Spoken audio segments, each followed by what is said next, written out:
नमस्कार दोस्तों, आपके अपने चैनल स्टडी विद सुमन में आपका बहुत बहुत स्वागत है। आज के इस वीडियो में हम लोग प्रमुख आलोचक और उनकी आलोचनात्मक कृतियों को देखने वाले हैं।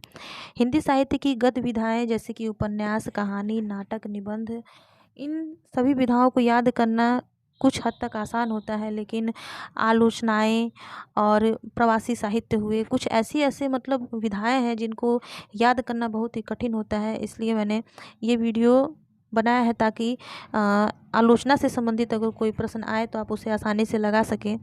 इस वीडियो में हम लोग आलोचना शब्द से अभिप्राय मतलब कि आलोचना का क्या मतलब होता है, प्रमुख क्रमवार आलोचक भी हम लोग देखेंगे, प्रमुख आलोचनात्मक जितनी भी कृतियां हैं जो परीक्षाओं में बन चुकी हैं उन्हें हम लोग देखेंगे, आलोचना के विविध प्रकार, और अंत में हम लोग पिछली परीक्षाओं में आए हुए प्रश्न देखेंगे जो आलोचनात्मक कृतियों से ही संबंधित होंगे।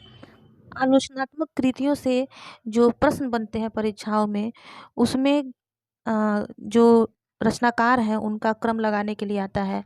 किसी प्रसिद्ध रचनाकार का आलोचक का नाम दे दिया जाता है और उनकी रचनाओं का क्रम लगाने के लिए आ जाता है। तो इस तरह से बहुत तरीके के प्रश्न बनते हैं, मिलान करने के लिए आ जाता है। तो इस तरह से ये जो आलोचनात्मक जो रचनाएं हैं बहुत ही महत्वपूर्ण हैं और अक्सर याद नहीं होती हैं। मैं भी जब नेट जेआरएफ की तैयारी कर रही थी तो मुझे भी सबसे ज़्यादा कठिन इसी टॉपिक में लगता था। तो चलिए हम लोग आगे देख लेते हैं। सबसे पहले हम लोग आलोचना शब्द का क्या मतलब होता है उसे देख लेते हैं। आलोचना से तात्पर्य किसी वस्तु विषय की उसके लक्ष्य को ध्यान में रखते हुए उनके गुण दोषों का विवेचन करना है। कहने का मतलब ये है कि आलोचना का अर्थ सामान्यतः दोष दर्शन से ही लिया जाता है, जबकि आलोचना का अर्थ गुण और दोष दोनों पर प्रकाश डालने से होता है। श्याम सुंदर की एक बहुत ही प्रसिद्ध परिभाषा है आलोचना को लेकर कि साहित्य क्षेत्र में ग्रंथ को पढ़कर उनके गुणों और दोषों का विवेचन करना और उसके संबंध में अपना मत प्रकट करना ही आलोचना कहलाता है। बहुत ही सुंदर परिभाषा है।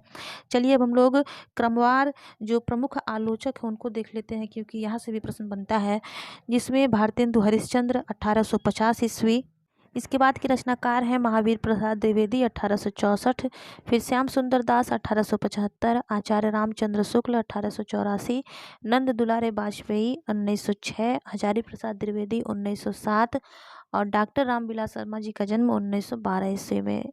यहाँ अगर ये इतना आप लोग याद कर लेते हैं तो आपको अगर क्रम लगाने के लिए आता है तो आप आसानी से लगा सकते हैं। और भी रचनाकार हैं, जब मैं पार्ट 2 इस आलोचनात्मक कृतियों से संबंधित जब मैं भाग 2 लेकर आऊँगी तो उसमें भी अन्य जो बचे हुए जो रचनाकार हैं उनके नाम भी होंगे, क्रमवार होंगे। तो चलिए हम लोग आगे देख लेते हैं। सबसे पहले हम लोग भारतेंदु हरिश्चंद्र जी की एक आलोचनात्मक कृति है नाटक। इसी से प्रश्न बनता है। 1883 ईस्वी में इसकी रचना की गई थी। फिर महावीर प्रसाद द्विवेदी जी इसके बाद आते हैं, मतलब इनके भारतेंदु हरिश्चंद्र जी के बाद प्रसिद्ध आलोचनात्मक कवि जिनकी रचना है कालिदास की निरंकुशता 1912 ईस्वी में, बहुत ही महत्वपूर्ण रचना है। कालिदास और उनकी कविता 1920 ईस्वी में, ये दोनों ही रचनाएं परीक्षाओं में बन चुकी हैं। साहित्यालाप 1926 ईस्वी, आलोचनांजलि 1928, हिंदी कालिदास की समालोचना, इसका ईयर मुझे नहीं पता है लेकिन ये भी महत्वपूर्ण रचना है। फिर समालोचना सामुच्चय, ये भी बहुत ही महत्वपूर्ण रचना है। आगे हम लोग श्याम सुंदर दास जी की रचनाओं को देख लेते हैं, जिसमें साहित्यालोचन बहुत ही महत्वपूर्ण है। 1922 ईस्वी में कई बार परीक्षा में बन चुकी है। फिर है भारतीय नाट्य शास्त्र 1926 ईस्वी में, गोस्वामी तुलसीदास 1927, इसमें मतभेद भी है, कुछ लोग 1928 भी कहते हैं। फिर है हिंदी भाषा और साहित्य 1930 ईस्वी में, और रूपक रहस्य 1931 ईस्वी में।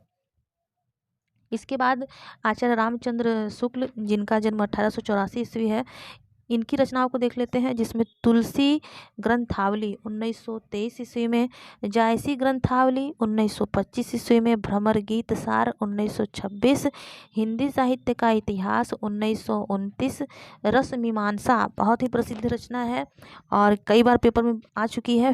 फिर है काव्य में रहस्यवाद 1929 और कविता क्या है। क्रम लगाने के लिए जब क्वेश्चन बनता है तो उसमें अगर मान लीजिए कि आप कृतियों पे अगर ध्यान नहीं आया क्योंकि बड़ी-बड़ी रचनाएँ हैं, आलोचनात्मक जो रचनाएँ हैं बड़ी-बड़ी हैं, याद रखना मुश्किल होता है, एक जैसी रचनाएँ लगती हैं। लेकिन यदि आप रचनाकारों के नाम आपको पता है, उनका जन्म काल के हिसाब से अगर उनका आपको मतलब कि क्रम मालूम है, तो आप कुछ हद तक इनके उत्तर लगा सकते हैं। क्योंकि जैसे महावीर प्रसाद द्विवेदी जी हैं, 1864 ईस्वी में इनका जन्म हुआ है। आचार्य रामचंद्र शुक्ल जी का जन्म 1884 में हुआ है। तो कुछ इन लोग की रचनाओं में कुछ वैसा ही अंतर है। जन्म काल के हिसाब से रचनाओं में भी फ़र्क हो सकता है। तो इस तरह से आप मतलब महावीर प्रसाद द्विवेदी जी की अगर मालूम है आपको कि कालिदास और उनकी कविता इनकी महावीर प्रसाद द्विवेदी जी की रचना है, रसमीमांसा आचार्य रामचंद्र शुक्ल जी की रचना है। तो आप इन दोनों रचनाओं को आगे पीछे मतलब कर सकते हैं कि हाँ, कौन-सी महावीर प्रसाद द्विवेदी जी की है तो ये पहले होगी, और आचार्य रामचंद्र शुक्ल जी की रचना रसमीमांसा है तो ये बाद की रचना होगी। अगले आलोचक हैं नंद दुलारे वाजपेयी। इनकी बहुत सारी रचनाएं आ चुकी हैं परीक्षाओं में, जैसे कि हिंदी साहित्य 20वीं शताब्दी 1930 ईस्वी। जयशंकर प्रसाद इनकी आलोचनात्मक रचना है जो 1940 ईस्वी में आई। फिर है आधुनिक साहित्य 1950, नया साहित्य नए प्रश्न 1955, महाकवि सूरदास, और अगली रचना है प्रेमचंद्र, और उसके बाद की रचना है कवि निराला। ये जो 3 रचनाएं हैं, महाकवि सूरदास, प्रेमचंद्र, कवि निराला, ये 1965 ईस्वी में ही नंद दुलारे वाजपेयी द्वारा इनकी रचनाएं हुई थी। और फिर है कवि सुमित्रा नंदन पंत और नई कविता। नई कविता जो रचना है ये भी बहुत बार बन चुकी है, बहुत ही महत्वपूर्ण है। और कवि सुमित्रा पंत और नई कविता दोनों ही रचनाएं 1976 ईस्वी में प्रकाशित हुई थी। फिर है रस सिद्धांत 1977 ईस्वी में। उसके बाद की रचना है साहित्य और आधुनिक युग 1978 ईस्वी में। इसके बाद की रचनाकार है हजारी प्रसाद द्विवेदी। इनकी आलोचनात्मक कृतियों को देख लेते हैं, जैसे कि सूर साहित्य 1930 ईस्वी में, हिंदी साहित्य की भूमिका 1940 ईस्वी में कई बार परीक्षाओं में बन चुकी है। फिर है कबीर 1942, साहित्य का मर्म 1949, आधुनिक हिंदी साहित्य पर विचार 1949, और है नाथ संप्रदाय 1950, हिंदी साहित्य का आदिकाल 1952। लगभग ये सभी रचनाएं परीक्षाओं में बन चुकी हैं। फिर है हिंदी साहित्य का उद्भव व विकास 1955, लालित्य मीमांसा 1962, कालिदास की लालित्य योजना 1965, और मध्यकालीन बोध का स्वरूप ये भी परीक्षाओं में बन चुकी है 1970 ईस्वी।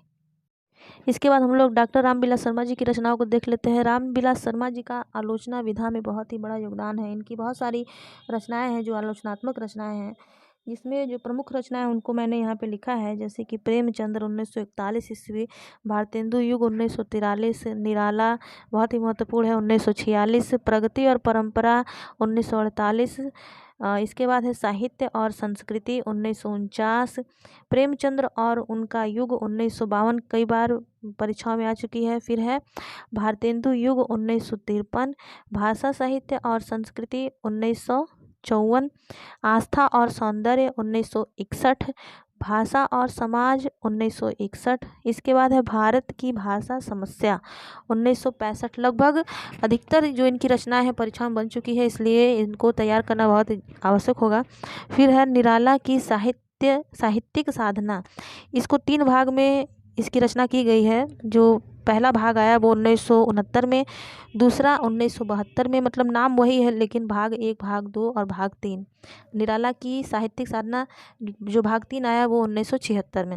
फिर है महावीर प्रसाद द्विवेदी और हिंदी नवजागरण 1977, नई कविता और अस्तित्ववाद 1978, और भारत की प्राचीन भाषा परिवार और हिंदी। ये भी 3 भाग में इनकी रचना की गई, जो क्रमशः 1970, 1980 और 1981 में इसकी रचना की गई। फिर भारतीय सौंदर्य बोध और तुलसीदास 2001 में इसकी रचना रामविलास शर्मा द्वारा की गई। इसके बाद भी बहुत सारे प्रसिद्ध रचनाकार हैं जिन लोगों ने आलोचनात्मक कृतियाँ लिखी हैं, जैसे डॉक्टर नगेंद्र, गजानन माधव, मुक्तिबोध और अमृत राय भी हैं। तो इन लोग की जो रचनाएं हैं उस पर भी मैं एक अलग वीडियो बनाऊंगी, पार्ट 2 रहेगा इसका। और आगे जो महत्वपूर्ण प्रश्न हैं जो परीक्षाओं में आ चुके हैं उनको हम लोग देख लेते हैं। पिछली परीक्षाओं में आए हुए प्रश्नों को देख लेते हैं, जैसे कि हिंदी साहित्य 20वीं शताब्दी, ये एक आलोचना है। इसके लेखक को पूछा गया था, तो इनके लेखक हैं नंद दुलारे वाजपेयी।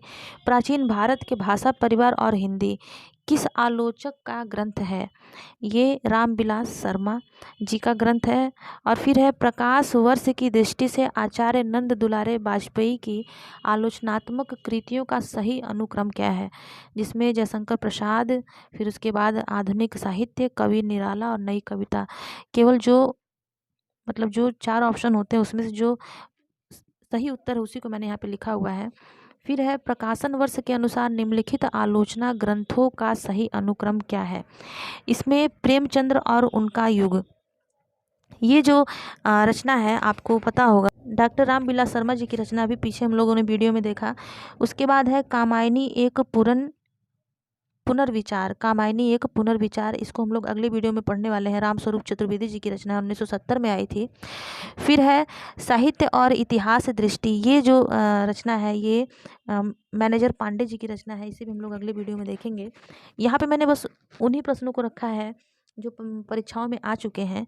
इसके बाद की जो रचना है वाद विवाद संवाद, ये नामवर सिंह जी की बहुत ही प्रसिद्ध रचना है और जिसका प्रकाशन जो हुआ था 1989 ईस्वी में हुआ था।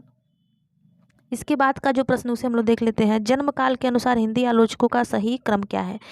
जैसे आप लोग देख सकते हैं रामचंद्र शुक्ल, नंद दुलारे वाजपेयी, रामविलास शर्मा और डॉक्टर नगेंद्र। ये है क्योंकि रामचंद्र शुक्ल जी का जन्म 1884 ईस्वी में, नंद दुलारे वाजपेयी का 1906 में और रामविलास शर्मा जी का जन्म 1912 में और डॉक्टर नगेंद्र का 1915 में। ये भी प्रश्न बन चुका है।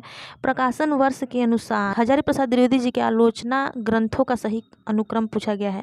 तो हिंदी साहित्य का आदिकाल, मध्यकालीन बोध का स्वरूप, लालित्य मीमांसा और हिंदी साहित्य की भूमिका, ये सभी रचनाएं मैंने पीछे वीडियो में बता दिया है पहले ही। तो इस तरह से ऐसे ही प्रश्न बनते हैं और ये सारे जो प्रश्न यहाँ पे 6 प्रश्न बताए गए हैं, ये 6 के 6 प्रश्न परीक्षा में बन चुके हैं। जब अगली बार जब मैं दूसरा इसका भाग ले आऊँगी तो उसमें भी और भी जो प्रश्न बने होंगे उनको ज़रूर सम्मिलित करूँगी। तो इस तरह से ये वीडियो आज का समाप्त होता है और जल्द ही मैं इसका भाग 2 भी लाऊँगी।